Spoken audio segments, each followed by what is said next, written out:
Notre dossier à présent, souvenez-vous, le 11 janvier dernier, un tram en percutait un autre dans le tunnel de la gare à Strasbourg.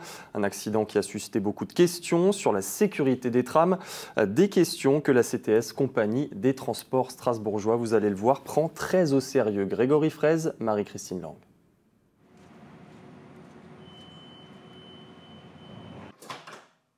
Prise de service au cœur du dépôt. Le conducteur prend possession de son véhicule du jour, mais avant de s'élancer dans le réseau, tout doit être passé en revue.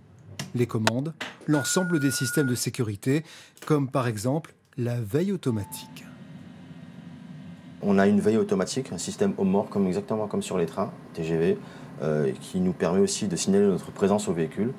Il faut que j'appuie tous les 8 secondes sur ce bouton-là. Donc on a une gâchette à cet endroit-là. Ça devient comme un son de musique. Voilà.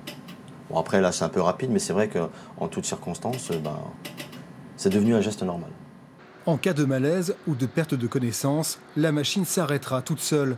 Plutôt rassurant quand on sait qu'un tram, c'est 45 mètres de long, 90 tonnes à plein, lancé à plus de 50 km/h en vitesse de pointe. Un gros morceau, équipé de 3 systèmes de freinage, le frein de service, le frein d'urgence et en dernier recours, ce gros bouton rouge. Alors ce bouton rouge, c'est un frein de sécurité. C'est pour stopper le véhicule, stopper la rame, si vraiment plus rien ne fonctionne. Des systèmes de sécurité qui n'ont pas empêché quelques accidents retentissants, dont sans doute le plus spectaculaire en 30 ans, le 11 janvier dans le tunnel de la gare. Ou début juin, avec cette rame encastrée dans un arrêtoir après l'assoupissement de son conducteur. Des événements rarissimes lorsque l'on sait que ce sont plus de 6 millions de kilomètres qui sont parcourus chaque année par les trams strasbourgeois. Une flotte de 90 rames qui circulent simultanément aux heures de pointe, en contact permanent avec le poste de commande centralisé. Un endroit ultra sécurisé dont la localisation est tenue secrète, avec des équipes qui gèrent en temps réel tous les événements anormaux. On peut avoir des situations toutes simples, on va dire un malaise voyageur, un stationnement gênant sur le réseau, quelque chose qui va nous perturber effectivement la circulation, jusqu'à des incidents beaucoup plus importants, de la gestion d'accidents matériels, corporels importants, impliquant plusieurs victimes, des manifestations prévues, non prévues. L'objectif, limiter les perturbations et les conséquences pour les usagers. Et pour éviter le coût de la panne, direction l'atelier de maintenance. Ici, chaque machine est régulièrement contrôlée dans les moindres détails.